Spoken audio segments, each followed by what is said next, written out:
The Orlando Solar Bears announcing here today that they will team up next season with the NHL Toronto Maple Leaf, giving them 2 NHL affiliates with the Minnesota Wild. At the Amway Center, Mark Roszel, West 2 Sports.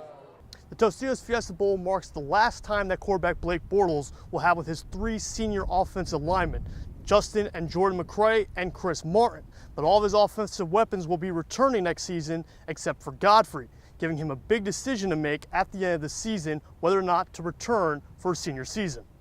On Saturday night, UCF football fans experienced a scary moment when wide receiver Brashad Perriman was hit by another player during a fourth quarter play. Perriman stayed down for several minutes after the hit, and Houston's defender was taken out of the game for targeting. EA is expected to settle with the players for around $40 million. Steve Berman, the co-lead counsel for the players' class action lawsuit, says between 200 and 300,000 former players are eligible for settlement money. The Knights winning their homecoming game tonight here at Bright House Network Stadium, being the University of Houston Cougars, 19-14 on a goal line stand. Houston had 4 cracks at the end zone and were unable to get it. The teams were both undefeated going into this game, and now the Knights have sole possession of first place in the conference. I'm Mark Roszel for UCF Nightly News. In a little over an hour and a half, the Orlando Magic will select with the 2nd overall pick a player who is a mystery to anyone. Will it be Oladipo? Will it be McLemore? Will it be Len? Will even Nerlens Noel fall to them? The question is a mystery to everyone at this moment. The Orlando Solar Bears formally welcoming new head coach Vince Williams. He was one of the members of the 2001 Turner Cup Championship Solar Bears team before the league disbanded. The former defenseman coached the Trenton Titans last season until the Titans ceased operations last spring. We came down here last year and had the opportunity to play here when it was ironically the banner raising night. So it was great to be part of that. A great group of guys and a championship year here. And so some of the facilities, are very familiar with as far as the RDB Sportsplex, a first-class training facility for all our hockey players and athletes. And then obviously with this building, it's a first-class home building. Williams is a proven commodity, developing ECHL players for the New Jersey Devils and Boston Bruins previously. Williams says his familiarity with Orlando played a factor in coming here.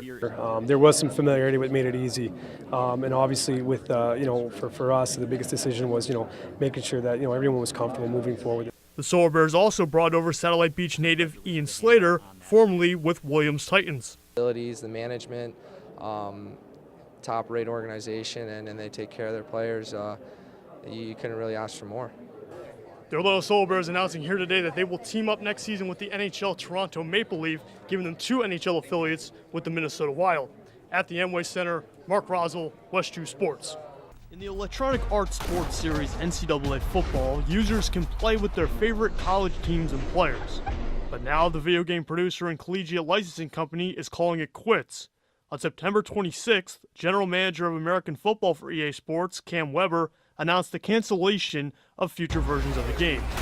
The announcement comes 2 months after the NCAA 2014 release. The canceling is in response to a lawsuit over the similarities of real-life players in the game. EA is expected to settle with the players for around $40 million.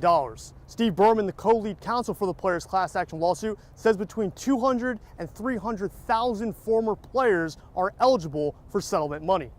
The players are not identified aside from their jersey number and physical traits. Middle linebacker Terrence Plummer is the leader of the UCF defense and says he thinks the settlement is moving towards progress. It's a step in the right direction for what the players wanted, but that's really not as much as the NCAA made. It's only $133 for the players, but hopefully they look at it as like a moral win. It's kind of shocking. Junior Eric Howard says he is surprised by the announcement and thinks players should be paid by the NCAA. I mean, they make so much for the schools. The likeliness is getting sold in the games and such a multi-million-dollar product. So why they're not getting some kind of, compensation is I don't agree with that. EA could potentially move forward with the series under the title College Football, but discussions are still underway. In Orlando, Mark Roszel, UCF Nightly News. Welcome, Knights, to your UCF Sports Update. I'm Mark Roszel.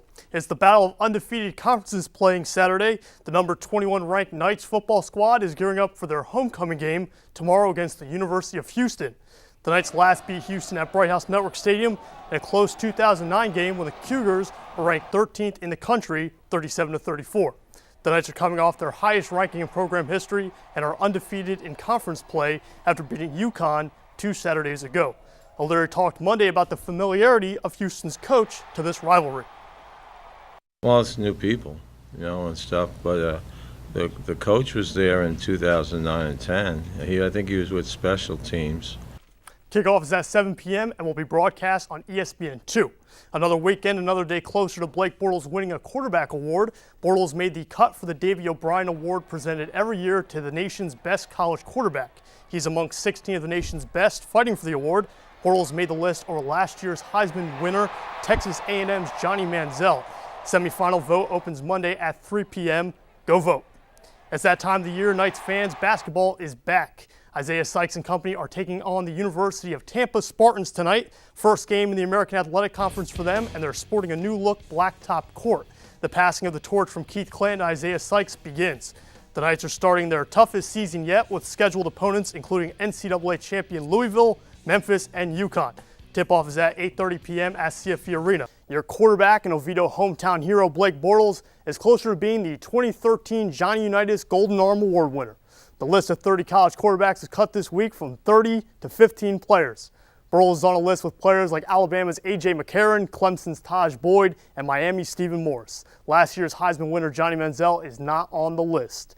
And two of UCF football's big guys up front on the offensive line won awards this week. Jordan and Justin McCray became the first two brothers to win the Warfel Trophy, given to players that exemplify community service with exceptional athletic and academic achievement. Congratulations, guys. Day 9 of fall camp for the UCF football team. The players spending all their time in pads banging into one another, but the carrot at the end of the stick awaits. 3 weeks until the season opener.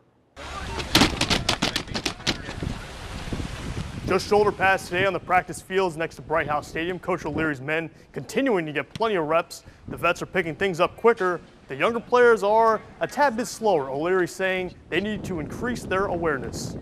I always say between practice 18 and 13 is when you make your football team, because those are the doldrum days where you have to come back and, it starts getting sore and everything else and hot. And that's where I think you make your football team. And today's practice 8, so it starts today.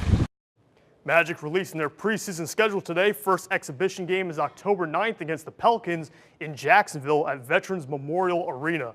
Orlando's first home game is 2 days later. They visit Dwight Howard's Rockets October 16th.